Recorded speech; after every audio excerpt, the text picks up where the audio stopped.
American രസതന്ത്രജ്ഞനും കാലാവസ്ഥാ ശാസ്ത്രജ്ഞനുമായ Vincent Schaefer ആണ് കൃത്രിമ മഴ പെയ്യ്ക്കുന്നതിനുള്ള സാങ്കേതിക വിദ്യ ആദ്യം കണ്ടെത്തിയതെങ്കിലും ഈ രംഗത്തെ വിദഗ്ധർ ഇപ്പോൾ റഷ്യയും ഗൾഫ് രാജ്യങ്ങളുമാണ്. ഇവർ ഇടയ്ക്കിടെ വൻതോതിൽ കൃത്രിമ മഴ പെയ്യ്ക്കാറുണ്ട്. എന്നാൽ ഈ സംഭവം 1946-ൽ കണ്ടുപിടിച്ചിട്ടും അമേരിക്കയ്ക്ക് ഇപ്പോഴും അത് ഫലപ്രദമായി ഉപയോഗിക്കാൻ കഴിയുന്നില്ല എന്നതാണ് യാഥാർത്ഥ്യം. അതുകൊണ്ടാണ് അമേരിക്കയെ ഇപ്പോൾ കാട്ടുതീ വിഴുങ്ങിക്കൊണ്ടിരിക്കുന്നത്. കാലിഫോർണിയ സംസ്ഥാനത്തെ വിവിധ മേഖലകളെ വിഴുങ്ങിയ അസാധാരണമായ കാട്ടുതീ വിതച്ചത് വലിയ നാശങ്ങളാണ്. നരകത്തെക്കുറിച്ചുള്ള പുരാതന ഭാവങ്ങളെയെല്ലാം അതേപടി പകർത്തി വെച്ചതുപോലെയാണ് ലോസ് ആഞ്ചലസിൽ നിന്നുള്ള ഇപ്പോഴത്തെ കാഴ്ചകൾ. ആളിക്കത്തിയ തീ വീടുകളെയും കെട്ടിടങ്ങളെയും പാടെ നശിപ്പിച്ചാണ് ഇപ്പോൾ മുന്നോട്ട് പോയിക്കൊണ്ടിരിക്കുന്നത്. ആകാശമൊട്ടെ കറുത്ത പുകയായി കഴിഞ്ഞു. തീ നിയന്ത്രണ വിധേയമാക്കാനുള്ള ശ്രമങ്ങളെല്ലാം തോൽപ്പിച്ചുകൊണ്ട് ശക്തമായ വരണ്ട കാറ്റ് ആഞ്ഞു വീശുകയും ദുരന്തത്തിന്റെ വ്യാപ്തി അത് വർദ്ധിപ്പിക്കുകയും ചെയ്യുന്നു. കാട്ടുതീയിൽ നിരവധി പേർ കൊല്ലപ്പെടുന്നുവെന്നാണ് വിവരങ്ങൾ ലഭിക്കുന്നത്. 1000-ലധികം കെട്ടിടങ്ങൾ കത്തിയമർന്നു. 1 ലക്ഷത്തിലധികം പേരെ ഒഴിപ്പിക്കുകയും ചെയ്തു. ഇറ്റലിയിലേക്കുള്ള സന്ദർശനം റദ്ദാക്കിയ പ്രസിഡന്റ് ജോ ബൈഡൻ കാലിഫോർണിയയിലെ കാട്ടുതീ ദുരന്തത്തെ മഹാദുരന്തമായി പ്രഖ്യാപിക്കുകയും ചെയ്തിട്ടുണ്ട്.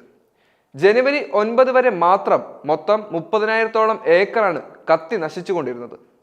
കാലിഫോർണിയയിലെ 6 ആദ്യഘട്ടത്തിൽ തീ പടർന്നു പിടിച്ചത്. 15,832 ഏക്കറോളമാണ് ഇവിടെ മാത്രം തീ വിഴുങ്ങിയത്. 1% പോലും തീ അണയ്ക്കാനായില്ല എന്നതാണ് യാഥാർത്ഥ്യം. സാൻ ഗബ്രിയേൽ മലനിരകൾക്ക് കീഴെ ഈറ്റോൺ മേഖലയിലാണ് ആദ്യം തീപിടുത്തമുണ്ടായത്. മേഖലയിൽ 16,500-ലധികം ഏക്കറിൽ തീ പടർന്നു. 1000-ലധികം കെട്ടിടങ്ങളും നശിച്ചു.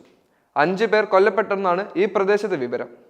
നഷ്ടം $50 ബില്യൺ അധികമാകാമെന്നാണ് പ്രാഥമിക അനുമാനം. സാൻ ഫെർണാണ്ടോയുടെ വടക്ക് ഹാസ്റ്റ് മേഖലയിലും വലിയ തീപിടുത്തമാണ് ഉണ്ടായത്. 850 ഏക്കറോളമാണ് ഇവിടെ കത്തിയമർന്നത്. വുഡ്ലി പാർക്കിനോട് ചേർന്നാണ് 4ാമത്തെ തീപിടുത്തമുണ്ടായത്. വെഞ്ചൂറ കൗണ്ടിലെ ഒലിവാസിലെ തീപിടുത്തമാണ് 5ാമത്തത്. ആക്ടൺ പ്രദേശത്തെ ലിഡിയ മേഖലയിലും തീപിടുത്തമുണ്ടായി. ഹോളിവുഡ് ഹിൽസിൽ പൊട്ടിപ്പുറപ്പെട്ട സാൻസെറ്റ് തീപിടുത്തമാണ് പിന്നീടുണ്ടായത്. സെലിബ്രിറ്റികളുടെ അടക്കം വാസസ്ഥലങ്ങൾ അവിടെ കത്തി നശിച്ചു. ചെകുത്താൻ കാറ്റെന്ന് വിളിക്കുന്ന സാൻ ആന കാറ്റാണ് കാട്ടുതീകൾക്ക് പിന്നിലെ ശക്തി. തീ അണയ്ക്കാൻ കൂടുതൽ വെള്ളം പ്രയോഗിച്ചതോടെ ലോസ് ആഞ്ചലസിൽ കുടിവെള്ള വിതരണവും പ്രതിസന്ധിയിലാവുകയാണ്. എന്തു ചെയ്യുമെന്നറിയാതെ അമേരിക്കൻ ഭരണകൂടം പകച്ചിരിക്കുമ്പോൾ അമേരിക്കൻ ജനതയുടെ ശക്തമായ പ്രതിഷേധത്തെയാണ് ബൈഡൻ ഭരണകൂടം അവസാന നാളുകളിൽ ഇപ്പോൾ നേരിടുന്നത്.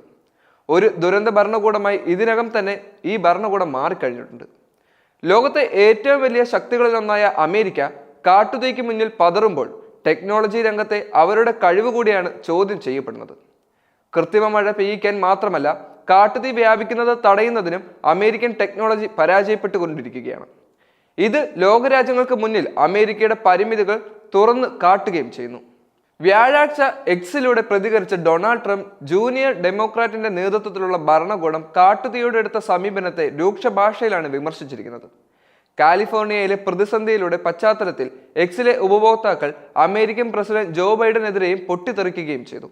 യുക്രൈനിൽ നിന്നും $500 മില്യൺ അധിക സൈനിക സഹായം അനുവദിക്കുന്നതിൽ ശ്രദ്ധ കേന്ദ്രീകരിച്ച ബൈഡൻ അമേരിക്കൻ ജനതയുടെ ജീവന് പ്രാധാന്യം നൽകുന്നില്ലേ എന്നാണ് ഉയർന്നു വരുന്ന ചോദ്യങ്ങൾ. യുക്രൈന് ഫയർ ഡിപ്പാർട്ട്മെന്റുകൾക്ക് ഗിയർ റെസ്ക്യൂ ടൂളുകൾ നൽകിയ ബൈഡൻ ഭരണകൂടം കാലിഫോർണിയയുടെ സ്വന്തം സേവനങ്ങൾക്ക് മുന്നിൽ മുഖം തിരിച്ചതാണ് വിമർശനത്തിന് കാരണമായിരിക്കുന്നത്. കാട്ടുതീയെ ചെറുക്കുന്നതിനുള്ള എല്ലാ ആവശ്യങ്ങളും നൽകുന്നതിൽ ബൈഡൻ ഭരണകൂടം പരാജയപ്പെട്ടതായി ഡെമോക്രാറ്റുകൾക്കിടയിലും അഭിപ്രായങ്ങളുണ്ട്. ലോസ് ആഞ്ചലസ് മേയർ കാരൻ ബാസ് കഴിഞ്ഞ വർഷം നഗരത്തിന്റെ അഗ്നിശമന വകുപ്പിന്റെ ബഡ്ജറ്റ് $17 മില്യൺ അധികമാണെന്ന് വെട്ടിക്കുറച്ചിരുന്നു.